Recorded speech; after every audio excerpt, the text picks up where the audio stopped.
What is going on, guys? Welcome to my review of The Mandalorian and Grogu. Now, we actually haven't watched it.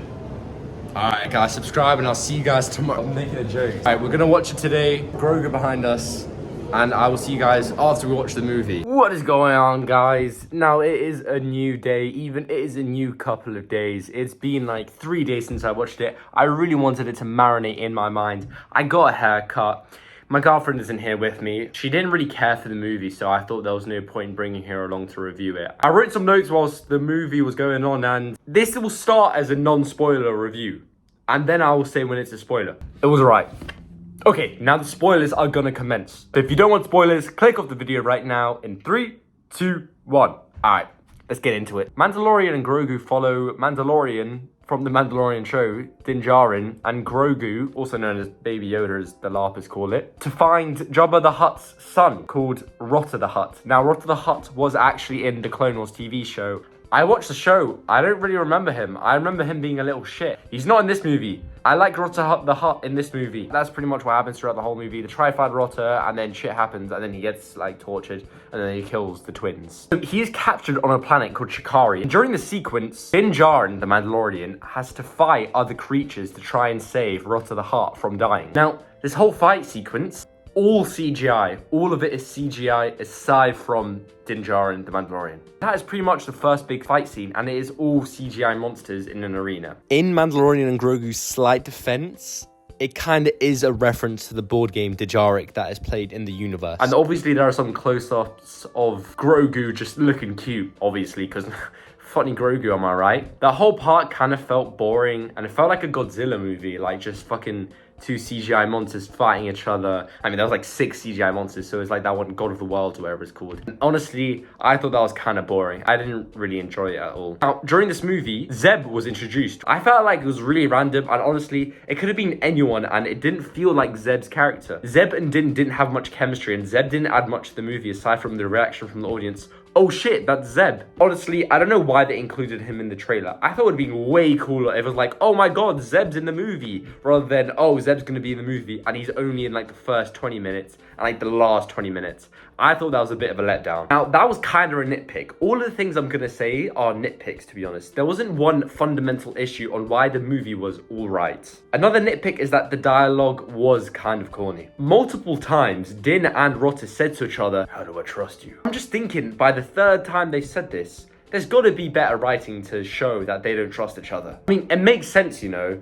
It's a bounty hunter and a Hutt. Obviously, they wouldn't trust each other. But I just thought that repetition of lines got really lazy after the 2nd time. Again, a nitpick. Now, onto a good part. I love that the Razor Crest is back. Definitely an interesting way of bringing it back, though. Sigourney Weaver's character randomly saying that she found it did kind of feel like they were trying to just do a throwback onto season 1 or something. And also a bit sad what they did to the N1, especially after the Book of Boba Fett and it like flying at like 1,000,000 miles an hour or whatever. But the Razor Crest is definitely way more iconic and, you know, I would argue way cooler. Now, one of the only things that I noticed that Maisie actually liked about the movie was definitely the Grogu parts. Now, Jon Favreau said that he wanted this movie to be a gateway into the Star Wars universe for new fans. Grogu definitely was used as a way to capture younger audiences alongside like teenagers. Definitely more female teenagers than male teenagers. And I think this worked really well. Maisie definitely only cared about the Grogu parts, and if Grogu wasn't there, she would have not cared about any part of the movie. Now, this is a statement. I'm just saying this. You can definitely tell that it was meant for a series. You can see the episodic nature kind of forming together, but obviously being dragged out into a film. I mean, that's just a statement. I don't think that's a bad thing. Another statement about the movie is that Jon Favreau really wanted just to show that Pedro Pascal was actually underneath the Mandalorian mask. I felt the twins randomly removing his mask was a random way of just saying, oh look, it's Pedro Pascal under the mask. Now, if you didn't know, there are 3 actors who play Mandalorian. Pedro Pascal, he provides the voice and plays the character during scenes when the helmet is off.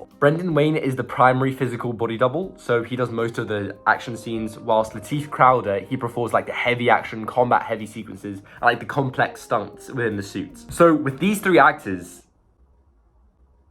Pedro Pascal doesn't actually spend a lot of time within the suit in the movie. Now, I told Maisie this, and I kind of felt like her immersion got ruined a little bit, thinking, wait, I'm not watching Pedro Pascal act. I'm watching 2 guys who are stunt doubles. Another cool thing that I liked about it is that they use separatist droids. A nice little throwback to the prequels, you know. And it definitely made sense why the separatists droids were there. I really like that the Hutt planet was really similar to Dagobah. Obviously, a reference to Yoda and Luke, you know, Grogu venturing out in the swamp. I thought that was cool, and what I really thought was interesting was Grogu grabbing a little stick and walking like Yoda. I thought that was cute, you know. I mean, I fucking, maybe I'm the target audience for Grogu. Now, my favorite